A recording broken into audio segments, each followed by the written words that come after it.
Saudi Arabia.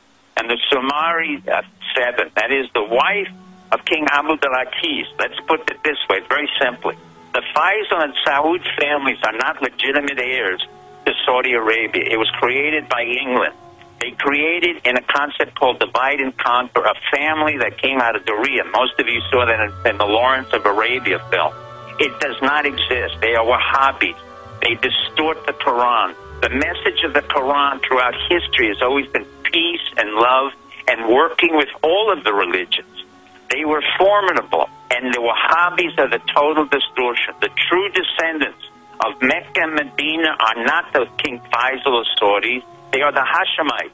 But the British took them away from Saudi Arabia, put one in Iraq who was 4 years old, and another one in Jordan, so that they would never have an ability to have the true leaders of Prophet of Muhammad.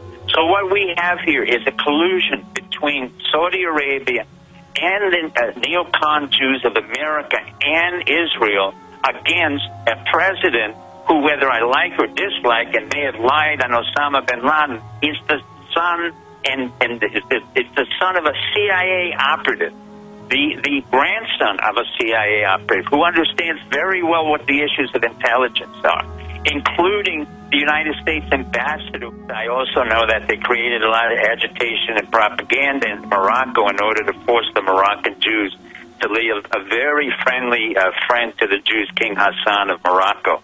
So the Israelis and the Zionists have created the Jews of the diaspora, that means the Polish, Russian Jews, and Sephardic Jews, as a weapon to manipulate world opinion, to create agitation propaganda, in the same way Saudi Arabia is using their people, the Salafists, to be the thugmen against the United States and use it in the term of Al-Qaeda or any form they want. But Saudi Arabia, which is falling apart now because it's only a second and third generation illegitimate ruling class from an illegitimate king, is now in the process of failing apart. Both states, Israel and Saudi Arabia, are in desperate situation. Saudi Arabia and Israel are twins. They're doppelgangers. There's no way you can separate Israel from Saudi Arabia or Saudi Arabia of Israel. They go back all the way to 9/11. They go back to the days when Jimmy Carter fired 4,000 operatives because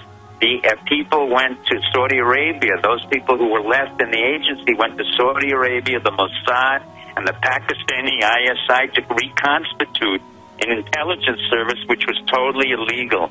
And many of those who came in the Carter administration, Jews like Dennis Ross, Martin Indyk, who was an operative underneath the Australian government and was an American citizen for only 1 day, was appointed an American ambassador to Israel so Dennis Ross, a neocon, could control him.